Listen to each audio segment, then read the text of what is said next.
My name is Stephen Dudek. I am from the Office of Tenant Advocate. I am the Educational and Outreach and Education Coordinator, as well as an attorney advisor here at the office. Today, we're focusing on teamwork makes the dream work. And what we're talking about is when you're a tenant association, you need to act as a team. So we're going to go through how to create a strong, sustainable tenant association, as well as how to run effective tenant meetings. I do have a couple of handouts out here. Feel free to take those. Those are focusing on agenda, sample minutes, meeting minutes, and just the flow of a meeting. If you have questions, please feel free to answer it. It's a small group, and we'll just go on.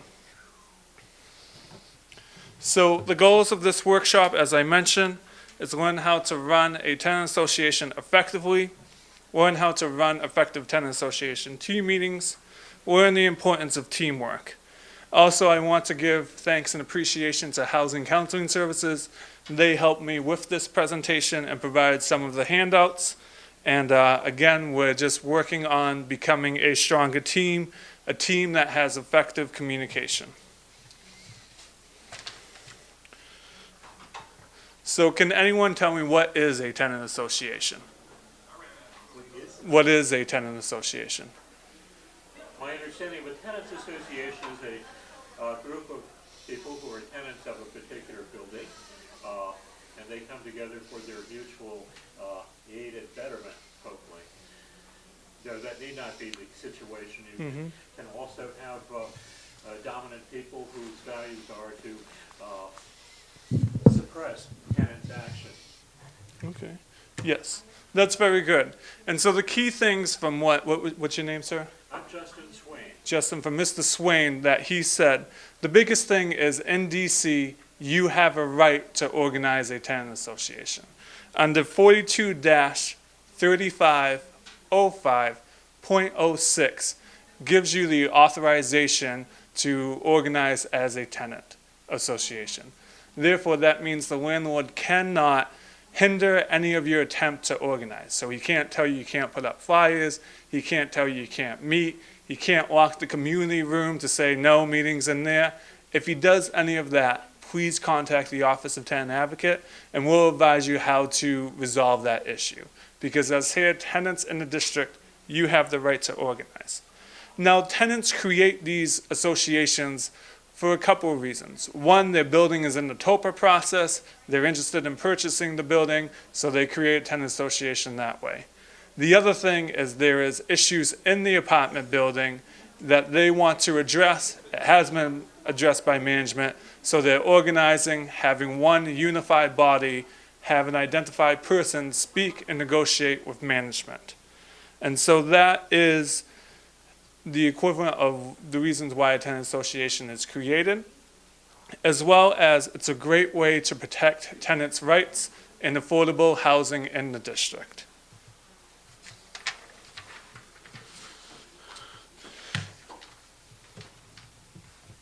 With the tenant associations, you need to manage the residents' expectations. A lot of tenants think, oh, I got a tenant association, so therefore they are the boss of the housing provider and the management.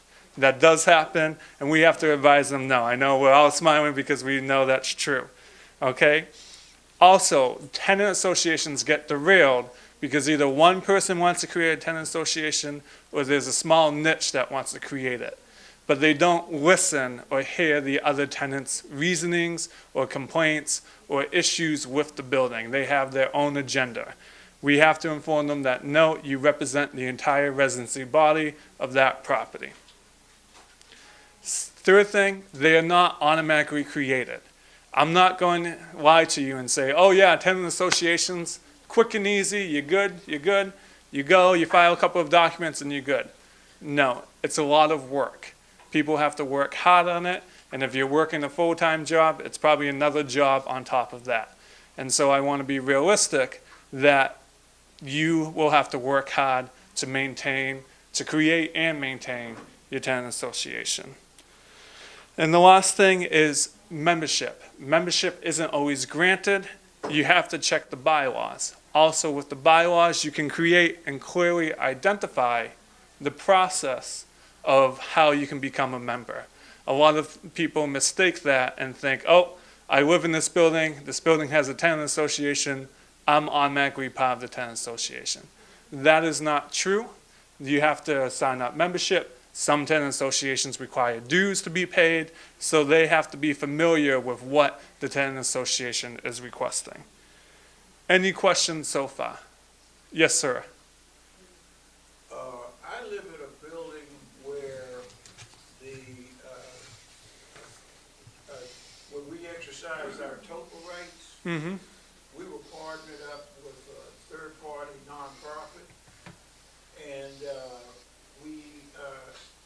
and when the paperwork was being signed, we found that our elected president decided that she didn't want to share any of the information she was getting from the nonprofit third party. So all the information was coming to her, and she would not share it with her executive board. Okay. Her executive board came to me and told me that they did not know, they were being kept in the dark about what paperwork was being exchanged. Mm-hmm. And as a result of the secrecy that she was instituting, we took a vote and voted her out of office. Okay. However, by that time, the paperwork had already been signed. Okay. So we were legally obligated, to continue with this nonprofit third party. Mm-hmm. When we voted her out of office and paperwork had been signed, the management of the nonprofit third party, they just ignored our vote and kept her in office. Okay. And this president has been in office now for 10 years. Okay. So, And, go ahead. So I think that's probably an individualistic case that we should probably talk afterwards. Hopefully we can resolve it through this presentation. If not, let's talk and we can see what we can do, because there may be a lot of follow-up questions I need to ask, and I don't want to bog this presentation down, even though we're already running behind schedule. Is that okay with you, sir? Sure. Great, thank you. So how to create a tenant association?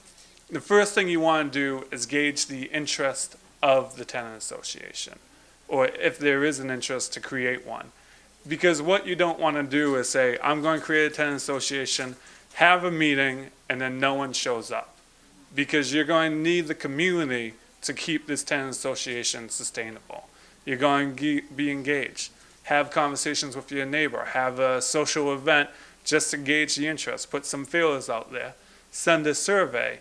And try to identify if there is a group who's willing to take this leadership role on. And that is what a tenant association, you're the leader amongst your other tenants.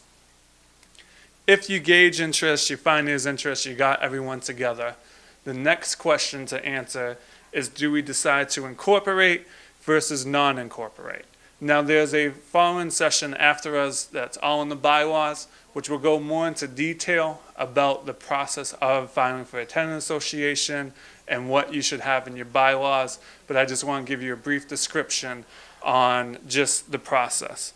The things that you would want to consider, whether you have a incorporated and non-incorporated tenancy or a tenant association, is the pros: the image, the liability, the organization, and the accountability. If you incorporate, you are actually essentially acting as a nonprofit. And so there's certain requirements. And those are the cons. To file for the articles of incorporation, you're going to have to pay some money. Usually I believe it's around $80, but if you file in person, DCRA hikes it up because of the exigency circumstance where it can cost you more. And you can file online, in person, or by snail mail, regular carrier mail. The other cons is compliance. The mayor requests a report every 2 years on the actions of the tenant association, as well as if you spend money. In my personal opinion, I would always go with incorporating, because it outweighs the pros outweighs the cons. And I think if you incorporate, that shows that you're very serious of maintaining and sustaining your tenant association. Yes, sir. Having looked into nonprofit versus just a regular corporation, unless you have an unusual base where, yes, you'll bequeath your funds or property upon your demise, there's an advantage to just being a corporation because it's a lot simpler. Yeah, and I agree with you, and I think that is the choice that a lot of people have to make, is what they want to be. I always probably push them towards filing that articles of incorporation so they can be a corporation, because it's a lot easier than what are my rights if I'm not a corporation, how do I dissolve, can I collect dues, financing. It's a bunch of a headache if you don't And the incorporate. federal rules for being a nonprofit, very lugubrious for understandable reasons. They ask multiple questions on the same topic to try and determine, is this person or party setting it up as a means of protecting their personal giveaway or acquisition of funds. Okay. Yeah, and I think that's all great points that they need to consider. So great contribution. The second thing that they need to do is after you file the articles of incorporation, or when you file the articles of incorporation, there's three things you have to identify: an incorporator, a registered agent, and at least some of the directors. You need to have those three people down, because when you register, they're going to be the contact person with DCRA. What you do after incorporation is you hold a meeting, you can elect the officials and create the bylaws. Sometimes tenant associations have subcommittees directed to creating the bylaw, and I would gauge that on the interests of everyone. Okay. With the team, it's always important to identify the roles of the team. If you don't identify the roles of the team, you're going to have chaos. The reason being you're going to have chaos is people don't know when their responsibility begins and ends. So identify the team. Your team, the association's team, the first team is the board, which is the president, vice president, secretary, treasurer. The president prepares the agenda, assigns tasks, responsibilities, act as the official spokesperson of the tenant association. The vice president assumes president duties. If the president is away, he steps in, and he also can chair special committees. The secretary, they're the workhorse of the group. They focus on maintaining the written record, the meeting minutes, the agendas, sending out the notices. They're the ones that I believe is the glue of the tenant association, because they have to get the word out, they have to record everything and follow up on everything. And the last is the treasurer, which is the financial management, and they are, of course, since they're the treasurer, deal with all the finances. Okay. Sustainability. How do you sustain a tenant association? 1, regular scheduled meetings. 2, good communication internally and externally. Transparency, record keeping, good finances. The reason why I have good communication up there, because that can be the downfall of all the tenant associations. As the gentleman in the front mentioned, his president would not communicate with the rest of the board or the rest of the association. It's not going to work. You need to have an open communication. You need to notify the association what is going on. And also the board needs to listen to the association to hear what their issues are. Also, things to notice: regularly scheduled meetings. Ask if you need to hold a meeting. We've all been in meetings where we sit there, we talk, and there's nothing productive going on. Try to end that. If there's a meeting that can just take place over an email, send an email instead of having a meeting. Of course, if you need huge decisions to be made, have that meeting, give appropriate notice, but think about, do I really need to have this meeting right now, or is this something I can use an alternative medium or media to be able to resolve? because you're going to gain participation if you understand that other people have a life outside the tenant association. How to effectively communicate. It's important, and the key components is preparation, order, recording keeping. I was teaching the self-representation presentation earlier this morning, and half the slides were devoted to preparation. And I feel in life, if you prepare, you're ahead of the ball game. Because in your preparation, you're going to game plan for everything, you're going to set goals, you're going to set the agenda, and it will help you effectively communicate.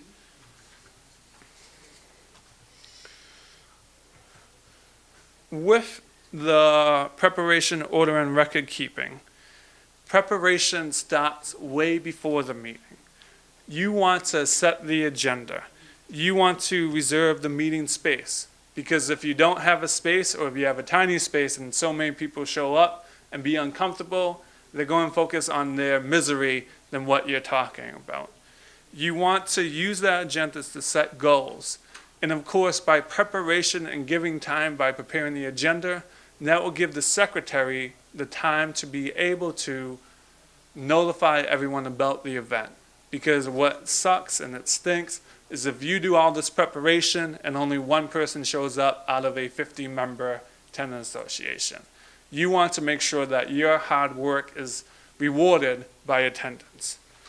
Day of the meeting, be on time, be open, review the agenda, focus on the participation.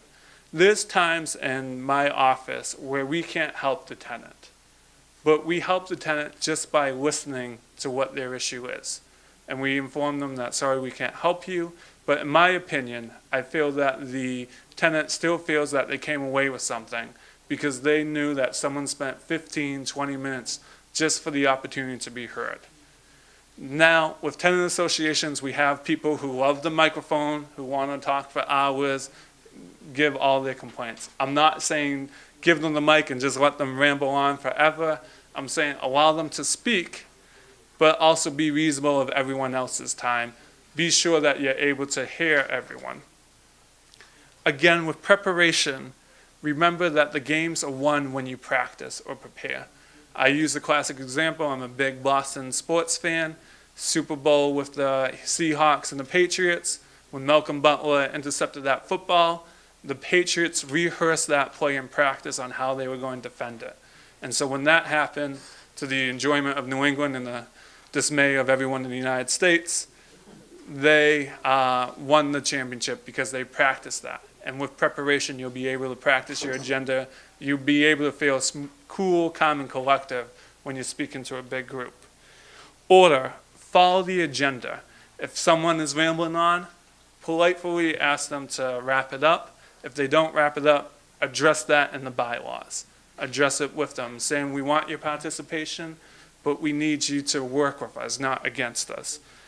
Also, make sure that in the bylaws there's rules on how you make a decision, how you come to the decision, how do you vote, when do you vote, who oversees the vote. Those are the questions that you want the order to have. And of course, record keeping is great.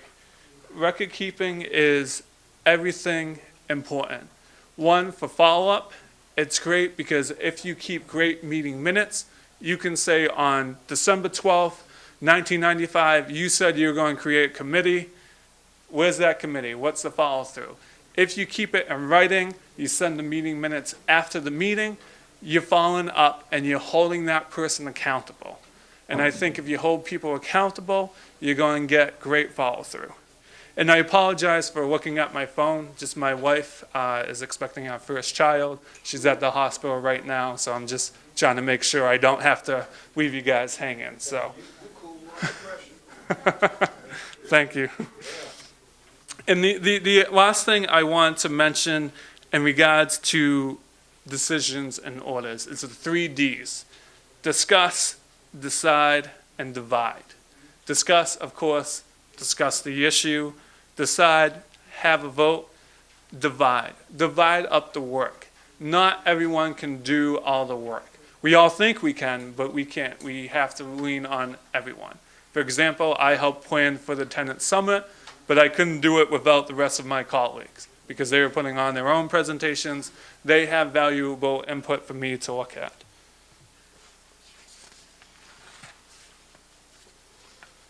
Okay. Pitfalls to meetings and tenant associations. Is this meeting needed? As I mentioned, ask that question. Let's not waste people's times. Personal agendas. I'm sure we all have stories where we were on a team and someone was against the team because they had their own personal agenda.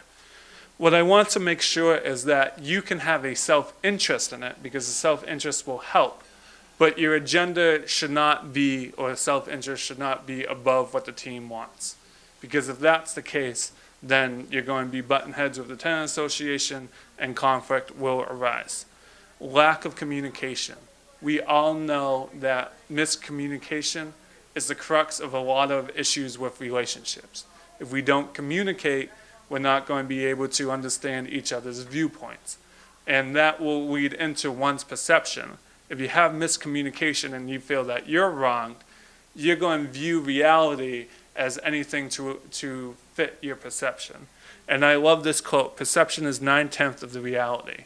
And I view it as if I have a disagreement with Mr. Swain. He may be the nicest guy ever, but just because of that one disagreement, I may hold a grudge and my perception is, oh, he didn't say hi in my hallways, I'm not going to talk to him. That is a reality. People do hold that grudges because of their perception. And with miscommunication, you need to break down their perception of what reality actually is versus what they view reality is. How are we doing? Is everyone good? Is this good information for you guys? Yep. And am I going at a good pace for you guys? Great. Okay. So WAIT. What does WAIT stand for? WAIT is we are all in this together. And that's what you need to come to. No matter any disagreements, no matter how good things are going, you still got to realize we're all a team, we're all in this together. And we're all on the same team. The board is a team, and they're unified to represent the association. The association is on a team, and they're unified to represent the entire residency. And when you're on a team, remember the golden rule. Treat each other as how you want to be treated. And make sure that you treat everyone with mutual respect. You may not like a person, and we know people who we don't like, but you should at least respect them, especially if you all have a common goal. What makes a good team? And so, what makes a good team? And what makes a good team, I want you, so I have a couple of teams here. I have the Avengers, the Superman, Batman, the Capitals, since they won the Stanley Cup, and since I'm from Massachusetts, the Celtics. If you could, Dennis, can you just come up one sec? Just my wife is calling me. Can you just do a brainstorm of what a good team is from the audience? Okay? And I'll be right back. Thank you. Excuse me for a second, sorry. We're ready to take your time.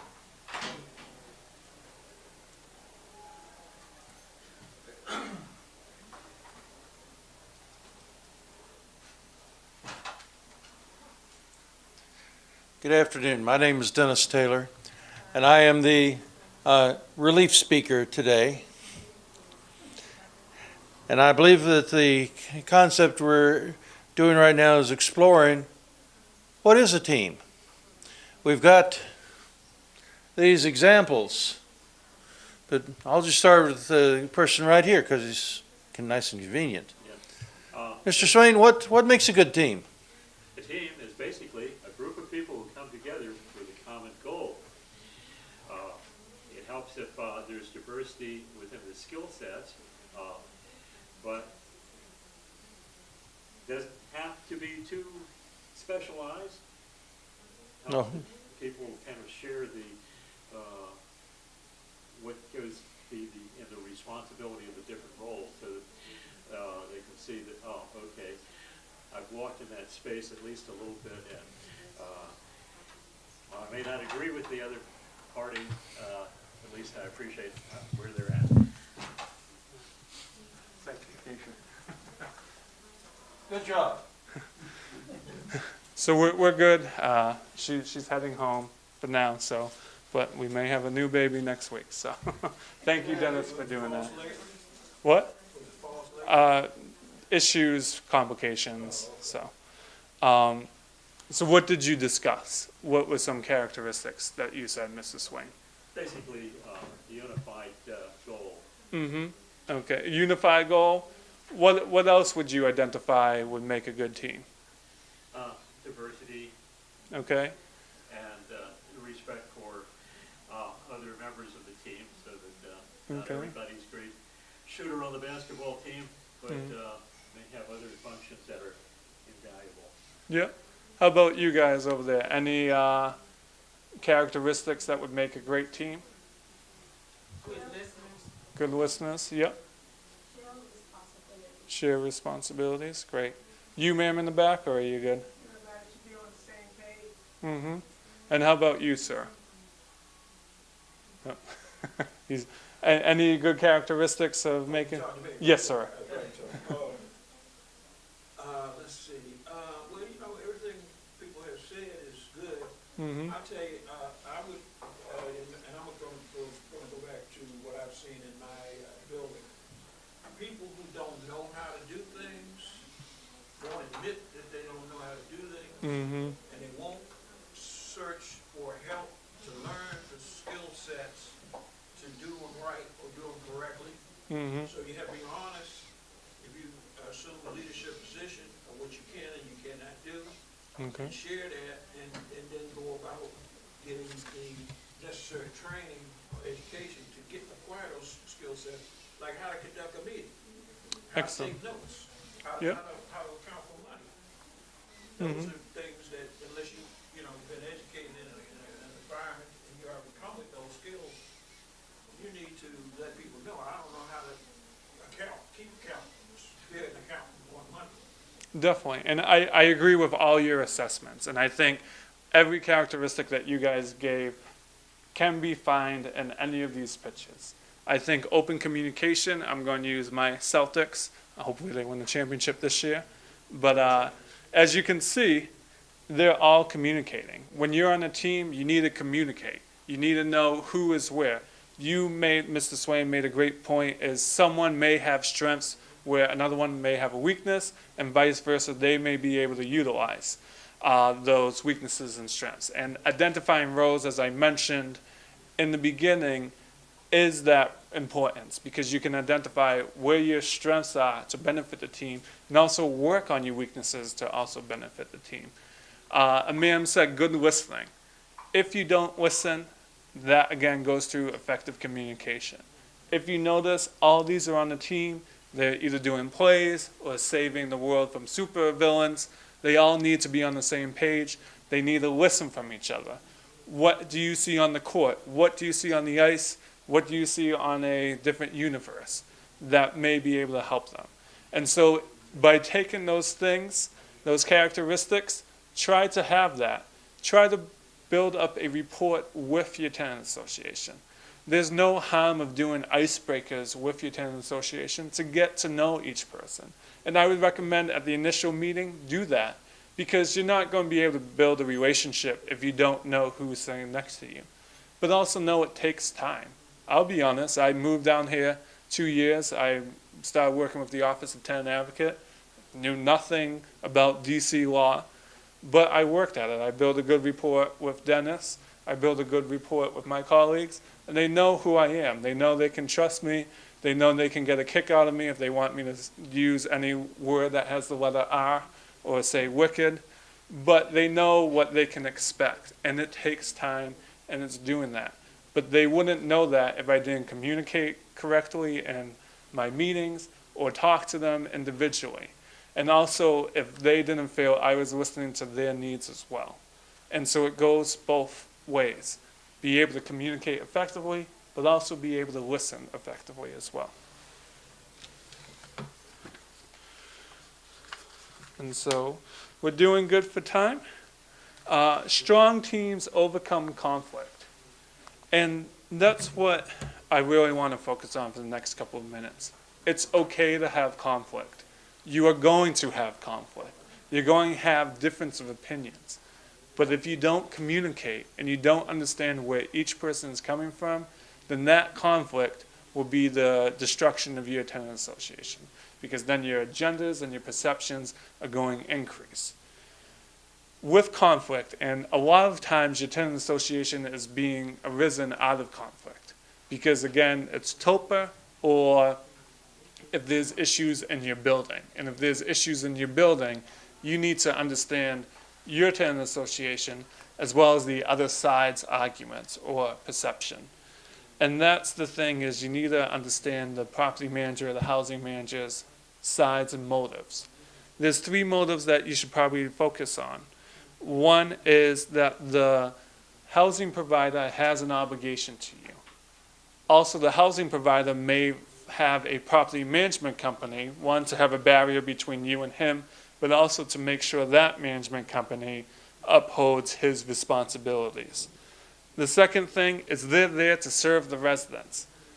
And the last thing is it's a business. And some tenants forget that the owner and the property manager, it's a business for them. They're going to need to make money. They're going to need you to be in that unit and satisfied so you can give them that money. But people sometimes mistake that or don't see it as a business because it is the area that you're renting to, that it's your home. And in DC, you could live in that apartment for 40, 50, 60, for the rest of your life. You have the luxury of possibly doing that. And then you get very touchy and feely. And I tell tenants, besides domestic relations, tenant law is a second emotional law. It's because the tenant has a connection to the property. They go there 365 days a year. That's their home. That's where they feel comfortable. The owner sees it, may have some special feelings towards the property or have a business property in it. And so they're into that emotionally. And with tenant associations and through effective communication and understanding each other's side, you can cut through the BS and the emotion and get to the task of what is really on point. For example, I went to a tenant association meeting where there was elevators that were not being fixed. The elevators would be able to fix because the tenant association understood that it was going to cost the management company a lot of money. And the management company understood that they needed that because it was the population was elderly and they needed the elevators to get down to the laundry room. Did it work over time, or was it fixed quickly? No, it took a couple of months, 6 months. But they were able to come to it because they understood each other's side. Were they happy that it took 6 months to be fixed? No, but they understood. The management company was able to work some things off for them to make sure that their needs were still being met. And if you can come with that approach, knowing, not just being amicable with the other side, understanding what they may want and need versus what you want and need, you can come to a situation where you get what you want and need. Conflict with the board and association. I give a deep sigh of this because I've been in meetings where it's just Judge Judy, it's like Dr. Phil, Jerry Springer. It's a lot of self-interest and personal agendas. What I heard one tenant association meeting, which is very similar to that, was that when they first created it, the members of the board were all friends and could get along. The members of the board were now competing against each other and didn't know each other. And that was a lot of rift because they couldn't trust each other. And so that's where I talked to them about getting to know each other, just trying to understand what's the goals and responsibilities. Ultimately, the tenant association fractured and they had to go to court, but we had a saving grace. If there's conflict with the board and the association, it's okay to have disagreements, but the first thing you want to know is let each party talk. Be heard, and also let the other party be heard. change the perception. As I mentioned, that perception is 9/10 of one's reality. Listen and try to understand it. Try to put it in their view of what you're experiencing. Be clear and direct. A lot of people today are scared of conflict. They're scared of speaking up. Give them that opportunity to speak up, but give them that opportunity to be clear and direct on actually what the issue. Not 2 years ago, because the past is the past, you got to move forward. But be clear and direct and avoid personal attacks. Because when you get personal with a member on the board or someone on the tenant association, that's going to cause a rift. Then you're going to ask your neighbor to side with you, they're going to ask their neighbor. Then you're going to try to get the president of the board on your side, and now the tenant association is a rift. And these are all things that we either experience or eyewitness. If you have issue with someone, confront them. Don't be yelling, screaming, talking about their mama. That's not going to help. Okay? Say, hey, you said this in the meeting, you called me out, I want to speak to you. That's not the case. Here's the case. For example, if you saw me looking at my phone and I didn't tell you why I looked at your phone, you're all probably like, what is he doing? He's not focusing on my presentation. I'm going to give him a bad grade on the survey. But I communicated. I was clear and direct on what was going on because I didn't want you to feel that I wasn't valuing your time. And so if you can do that, you can overcome conflict. And it's going to be time to build up that relationship again. But it's okay to have that conflict, and I want people to know that. It's okay to have disagreements. But the number one thing is you have to give one the opportunity to be heard and the opportunity to listen. If you don't do that, your tenant association will not be sustainable. Because then that's when personal agendas and self-interest arises, and it's going to be a downfall spiral, just like what the gentleman in front is experiencing with the president not communicating.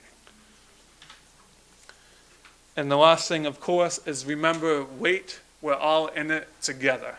Oh, It's okay. Do you have a question? no, I'm loving that. You loving that? Yes, that's from Housing Counseling Services. I did not create that on my own, so I'll give them due credit. But I think it's great as well. And that's something to remember. And then I think, yes, so things to remember. Open communication, listen to another. The lady, I can't, I got to repeat it again because it's essential. A good team member is a good listener. If you can't listen, you're not going to hear the other person. Effective meetings, sustainability. Remember, preparation, order, record. Okay? Preparation, prepare the agenda. Set the goals. Be able to know what people are going to discuss and what you're going to be doing at that meetings. Order, have an order. Have your bylaws. Go over the rules of the meeting before you even start the meeting so everyone is on the same page. And record. Take good notes. We have examples of agendas and note takings and things that can assist you. I'm the new education and outreach coordinator, and I'm willing to work with tenant associations to run effective meetings. I'm not going to run the meeting for you. I will show up if you need me to show up, but I'll be there as an observation to assist. But I'm not going to run a tenant association meeting for you, because if I run it and I leave, the next meeting it's not good, then everyone's going to be like, well, it was that Steve guy who did good, and it discredits the tenant association. And again, wait. We're all in this together. We're all a great team. And again, a tenant association is a team. I would offer a expansion on that. Many times there's issue-oriented topics, so whether it's, gee, I see the paint peeling in the shower in my bathroom, and other people's too. So document it, take pictures of it, and then you make your presentation to property management and say, gee, I've noticed this with a few, there may be many more apartments. Why don't we send out a message and ask the tenants if they're experiencing that, therefore we could schedule a crew to come in and methodically go through each unit. Or things like, they don't have enough electrical outlets in the garage, and maintenance people have run an extension cord that must be about 200 or 300 feet interconnected, and in the process, they run it diagonally across the stairs. Then you have a strong bargaining chip because you can say, we'd like this corrected immediately, and if that doesn't happen within a week, it's just my time, take it to the fire department or take it to an external agency. The elevator's not working right. Yep. You can go ahead and phone the elevator repair people, or not repair, but the inspectors, and they'll see that the problem is addressed and corrected. Great. Yes, and I agree with that. And I think the biggest thing in both presentations that I gave is communication, preparation, and documentation. And I should create a fun acronym to have that be reminded. But if you do all those three, you're going to be ahead of the game. And whether you're going to court, you're running a tenant association meeting, or even in life, going for interviews, organization, knowing what you know about through your preparation, you're going to be ahead of the game. And it speaks to your credibility. Because if I came into this presentation unprepared, it's going to show it's a joke. I don't know what I'm going to talk about. And there's times where you can prepare and BS your way through it, but at least your preparation will be able to help. But I think those are all great points, Mr. Swain. Yes, ma'am, in the back, and then we'll go with you, ma'am, with the beautiful scarf. You got a beautiful bracelet, yes. So, did you speak to capacity building and retention? Capacity So building. in some, so you may start with 2 or 3 folks who are very passionate about your issue. And then she joins and she joins and she joins. How do we keep their interest? And then how do we expand that capacity? I got 3, I want 20. Exactly. What are some tips on making that work? Yeah, I think that's one is a great question. And how do you build your tenant association? I think if you start with 2 and you get 3 more, build that rapport with those 5 individuals. Get to know each other. When you're able to get to know each other, make sure you're all on the same page. Make sure everyone is on the same page that they want to expand it and advertise it. If you want to expand it and advertise it, I think there's numerous things that you can do. You can post flyers. You can hold meetings, ice cream socials. If you have the ability to get free food there or have food there, everyone loves free food and you can come and talk and give your speech like, hey, this is what we're going to do. This is who's on it. We're looking for more people. And I think that type of outreach is what you're going to need to be, and be creative about it. Be able to think outside the box. And I think I'm in the same boat with you because I'm the education outreach coordinator and I have to think outside the box on how to get more people aware of the OTA and the services that we're doing. And I think thinking free food, emails, newsletters, posting, just giving information and say, hey, come by, setting up a table if you can in your foyer and say, are you interested in a tenant association? Do you want to come to the next meeting? And a couple of things that I mentioned in the presentation is at your meetings, ask if you should have a meeting. Because if you don't need to have a meeting and you can do it through email, and not waste people's time, you can gain interest because they know you're going to respect their time. And so it's having those thoughts. But I think if you're just trying to get people involved, having those meetings, advertising your tenant association, getting the word out will help. And it may be great, it may be a work in progress at the beginning, but continue to persevere and reevaluate and rethink things. And so I think those are the best tips I can give you. Yes, ma'am. How do you regain order if an individual goes off script? You've got your agenda all laid out. You've got one person goes offline and gets everybody riled up and then you have pandemonium. How do you bring things back into order? It's not easy, okay? It's definitely not easy, okay? What I would do is, I've been in meetings even within the OTA because we have a couple of people on our staff who like to talk and tell us what to do. And what we do before each meeting with those is we set up the rules. we acknowledge and saying, remember, here's the rules. Each person gets 5 minutes to speak, and they have to speak on topic. If you're not on topic, we're going to have to cut you off and move on. We want to hear you, but we're going to step in. And when you step in at that time, they're always aware of the situation because you notify them of the rules. Now it's going to be a little tug of war just to start it, but your backbone is, listen, remember the rules that we all agreed upon, remember the rules that we talked about, and I'm just enforcing the rules. I'm not the bad guy. We all agreed to this. Let's be civil and let's move on. And so that's what I would do. I would start off with what the rules are and then focus on enforcing those rules. Do we need a sergeant at arms or whatever it's called for a tenant association? I think it depends on the tenant association. Oh, yes, the question is, do you need a sergeant at arms for the tenant association? And the sergeant at arms, for people who don't know, and I may misclassify this, is a person who's sort of like the security of the tenant association, who helps enforce the tenant association. I think you need to look at your body, the population. If you have a lot of people who are very adamant, want their time to speak and demand and demand and demand, then it may be best, and that will be great, because when you start the meeting, you can say, Mr. Dudek is the sergeant of arms today. He's going to be enforcing the microphone. Here's the timer. We're all on the same page. If you have any disagreement, come speak with me after the meeting. And I think that is probably the best way.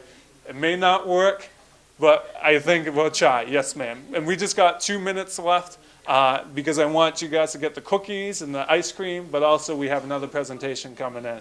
So. I just wanted to relate, Dan, to you about running a productive meeting, maybe what you started on.